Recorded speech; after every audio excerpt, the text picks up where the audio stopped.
Hi. ஆ, இன்னைக்கு நான் எதை பத்தி பேசலாம் அப்படின்னு வந்திருக்கேன் அப்படின்னா, லாஸ்ட் வீடியோல ஒரு சின்ன இதா சொல்லியிருந்தேன் தெரியுமா? ஆ, பாம் ரீடிங் அத பத்தி தான். இன்டர்நெட்ல நீங்க சர்ச் பண்ணீங்கன்னா நெறையா அத பத்தி வரும். பட் என்னோட பாயிண்ட் ஆஃப் வியூவ பாம் ரீடிங்க சொல்றேன். நான் பாம் ரீடிங் வந்து லைக் 10 இயர்ஸ் பேக் கத்துக்கிட்டேன். 10 இயர்ஸ் பேக் கத்துக்கிட்டேன். அந்த பாம் ரீடிங்ல ஃபர்ஸ்ட் ட்ரூத் பி டோல்டு அது பயங்கர இன்ட்ரெஸ்டிங்காக தான் இருந்துச்சு ஆக்சுவலாக. பட் அது ஹவு அந்த ப்ரிடிக்ஷன் பார்ட் இதெல்லாம் ஒர்க் பண்ணுதுன்னு என்னோட பாயிண்ட் ஆஃப் வியூ எப்படின்னா, ஒரு விஷயம் ஃப்யூச்சரை ப்ரெடிக்ட் பண்ணவே முடியாது. பாமிஸ்ட்ரியாக இருக்கட்டும், ஆஸ்ட்ராலஜியாக இருக்கட்டும், any thing it is unpredictable. But how இது வந்து ஒரு அப்சர்வேஷனல் சயின்ஸ் மாதிரி சொல்லிக்கலாம் ஆக்சுவலாக.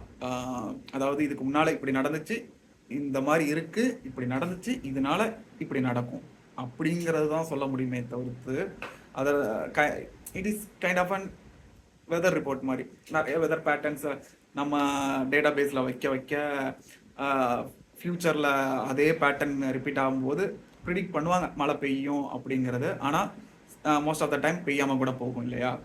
அந்த மாதிரி தான் பாமிஸ்ட்ரியாக இருக்கட்டும், ஆஸ்ட்ராலஜியாக இருக்கட்டும். ஆனால் ஆஸ்ட்ராலஜிங்கிறது அது வேற ஒரு ஜோன், ஒரு டிஃப்ரெண்ட்.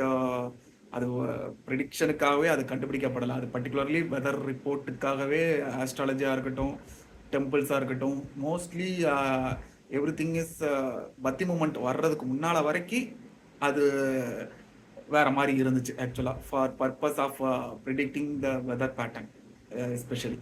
அதுவும் பர்டிகுலராக ஒரு 7 kilometre almost like 3 to 4 kilometre ரேடியஸில் மட்டும்தான் ப்ரிடிக்டும் பண்ண முடியும் ஃப்ரம் த டெம்பிள் ஆக்சுவலி. அந்த மாதிரி அது ஒரு different, it's totally different actually. நான் பாமிஸ்ட்ரி பற்றி இன்னைக்கு நான் சொல்கிறேன். ஆக்சுவலாக பாமிஸ்ட்ரி வந்து ஓகே, கையில் உள்ள லைன்ஸை வச்சு you can tell a persons character and talent.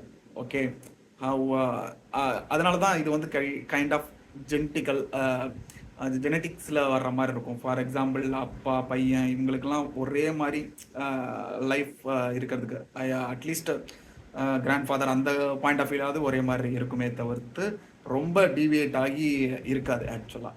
But still anyway, for example இப்போ ஒரு ஒரு பர்சன் பிறக்கணும்னா அம்மா அப்பா 2 பேர், அதுக்கு மேலே 4 கிராண்ட் பேரண்ட்ஸ் இருப்பாங்க. அந்த கிராண்ட் பேரண்ட்ஸ்க்கு 8 கிரேட் கிரேட்